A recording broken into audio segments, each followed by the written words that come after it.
mendapatkan apa gitu ya. Jadi nggak selamat lah pokoknya begitu, nggak ada musibah, nggak ada apa. Kalau kita tuh nggak dirampok gitu ya. Maka Nabi Adam bersyukur datang menyingsing Fajar Sodik itu. Beliau lakukan sholat 2 rakaat karena bersyukur di malam itu nggak ada gangguan gitu. Satu, syukurnya ada. Yang kedua, walir rujuin nahar, karena kembalinya waktu siang sehingga bisa melihat. Tadinya nggak bisa melihat, dia bisa melihat lagi kan begitu. Dia bisa lihat. Yang tadinya mau nagih utang, malam nggak bisa, nah siang kelihatan oleh yang punya utang. Kira-kira begitu. Ya, jadi dia ini bersyukur dengan 2 hal tadi. Itulah kenapa sholat subuh 2 rakaat. Ya, rahasianya karena itu selamat di waktu malamnya dan masuk di waktu siangnya. Beliau masih diberi kesehatan oleh Allah Subhanahu wa Ta'ala. Dan ini juga menjadi catatan buat kita. Kalau kita di waktu malam, rumah kita selamat, gak ada rampok, gak ada musibah, bangun subuh, syukur kita sholat subuh, begitu maksudnya. Gitu, sholat subuh sebagai bentuk rasa syukur, malam kita selamat, gak ada masalah di rumah kita gitu. Makanya bersyukur, karena kalau yang sholat subuhnya udah jam 7, jam 8 mah, bagaimana? Saudara yang dirahmati Allah. Nih, jadi karena Nabi Adam merasa diselamatkan oleh Allah di malam itu, gak ada gangguan.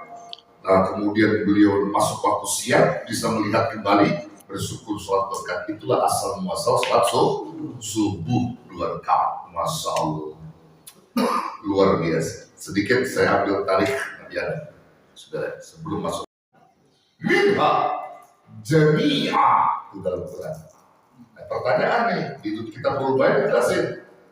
Kan yang diusir berdua, kok domirnya perintahnya fi'ilnya fi'il amr, tapi di situ untuk domir jama, ihbitu, bukan ihbito.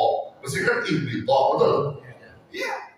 Berdua, pergi kamu berdua, kan begitu. Ini ihbitu, minha, pergi kalian semua. Minha dari surga, jami'ah diperkuat lagi, jami'ah semuanya pergi. Nah kalau gitu pertanyaannya, kalau begitu ada berapa makhluk yang diusir oleh Allah? Nah di sini ternyata ada 4. Ada 4 makhluk. Siapa? Pertama Adam, kedua lawan, ketiga iblis. Ketiga belum jadi orang. Orang ambil itu ketiga iblis, karena campur tangan iblis. Keempat ular juga ular turun diusir Allah. Dari ular melahirkan banyak binatang. Ular. Tempat ihbitu minha jami'an. Oke. Nah, dari 4 makhluk ini Pak, diusir dari surga, semuanya terlibat campur tangan kesalahan. Masing-masing berbeda negeri, berbeda wilayah. Nabi Adam dalam riwayat Ibnu Abbas itu dilemparkan di Al-Asra Yunus alaihissalam. Nabi Yunus, Masya Allah, Yunus yang melaksanakan sholat asar. Nabi Yunus. Kenapa Yunus melaksanakan sholat asar? Ini asar kenapa 4 rakaat dilakukan Yunus? Apa sebabnya? Dan apa rahasianya? Ternyata Nabi Yunus melaksanakan sholat asar 4 rakaat karena Nabi Yunus ya diselamatkan oleh Allah dengan 4 kegelapan. Ada 4 kegelapan yang dialami Yunus, sehingga Nabi Yunus bersyukur kepada Allah, sholat asar 4 rakaat, persis waktunya juga asar, karena selamat dari 4 kegelapan saat dilemparkan atau dimintakan oleh ikan nun, ikan paus namanya nun. Ikan paus namanya nun. 4 kegelapan. Apa sebabnya? Ntar kita bahas 4 kegelapan. Nabi Yunus ini seorang nabi, ya bahasanya beliau itu orang yang sangat patuh tunduk kepada Allah. Berdakwah di salah satu negeri bertahun-tahun, nggak ada yang mau ikutin Nabi Yunus. Tidak ada yang mau. Bahkan tantangan luar biasa. Ada Nabi Yunus dalam hal ini saudara nggak kompromi lagi, salahnya mau ninggalin kaumnya yang dia dakwain ke nyambung, nggak ikut sama dia, nggak ada istiqoroh lagi, langsung kabur begitu aja. Allah marah karena Nabi Yunus seolah-olah dia mengerti keadaan. Padahal yang mengerti itu Allah. Nabi Yunus gak pernah tahu hidayah kapan masuk kepada kaumnya itu. Ternyata ada satu kaum yang masuk. Orang yang pengen minta diajarkan ajaran Islam, Nabi Yunus sudah keburu kabur, Allah marah. Naik dia kapal laut. Sampai di tengah laut, tuh kapal berhenti kagak mau jalan. Nah kau udah bingung. Ada apa ini? Kagak mau jalan. Kata nakoda yang berpengalaman ini mesti ada masalah dengan Tuhan. Mesti ada orang yang membuat salah dengan Tuhan. Maka satu-satunya jalan untuk bisa kapal ini selamat dan bisa jalan kembali berlayar harus dibuang salah satu. Caranya bagaimana? Untuk bisa mengetahui itu, kumpulin nama-nama orang itu. Tulis undi-undi. Haji Maswan, Kiai Sukri, Oni, Hair, tulis, masukin gelas, Yunus tulis. Allah, kocok Pak. Keluar, siapa yang keluar dia yang punya salah. Dia mesti keluar dari kapal ini, keluar. Dikocok Nabi Yunus. Orang-orang di kapal itu nggak mungkin orang baik.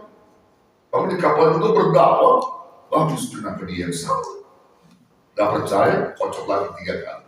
Yunus loh. 3 kali Yunus lagi. Maka saat itulah Nabi Yunus pasrah. Memang, kalau memang ini kesalahan manusia. Sudah untuk menyelamatkan semua, aku yang benar. Terjun Nabi Yunus. Allah perintahkan ikan Nun. Ya Nun, kata Allah. Hai Nun, makan. Telan hamba Yunus. Tapi kan jangan dipapang.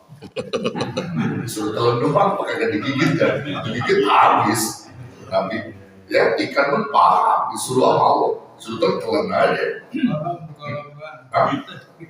Jadi kolom dia, kalau ditelan jangan dipapang gitu, maksudnya jangan dipapang, jangan digigit, itu hancur digigit, masuk Nabi Yunus. Tuh, di situ Nabi Yunus mengalami kegelapan.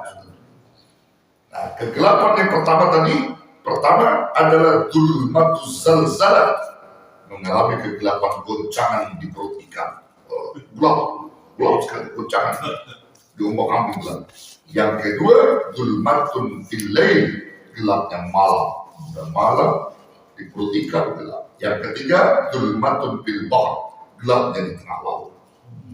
Yang keempat, zulmatun fi batnin nur, gelapnya di perut ikan nun. 4 kegelapan. Berapa hari Nabi Yunus itu? Dalam riwayat menyatakan 40 hari dalam perut ikan. Nabi Yunus berdoa sama Allah atas kesalahan. Istighfar Nabi Yunus, disebutnya istighfar itu kalimat tauhid dalam bentuk ampunan. Maka Nabi Yunus istighfar, baca la ilaha illa anta subhanaka inni kuntu minadh dhalimin. Tidak ada Tuhan selain Engkau ya Allah. Maha suci Engkau. Sesungguhnya aku termasuk orang-orang zalim. Dibaca Bapak Ibu setiap baca. Itu ikan mempuyeng, Pak. Puyeng. Mabok. Ya, mabok akhirnya. Disinilah kemuliaan dari Allah. Allah nyuruhnya muntahin, jangan digerakin. Yang dikeluarkannya lewat tubuh. Ini Nabi itu kata Allah. Bisa saja kalau dikeluarkan lewat tubuh, bisa kan? Bisa. Tapi dimuliakan, tidak keluar dari tubuh. Tapi lewat mulut, masuk lewat mulut, keluar lewat mulut. Kalau kita kan enggak, masuk lewat mulut, keluar lewat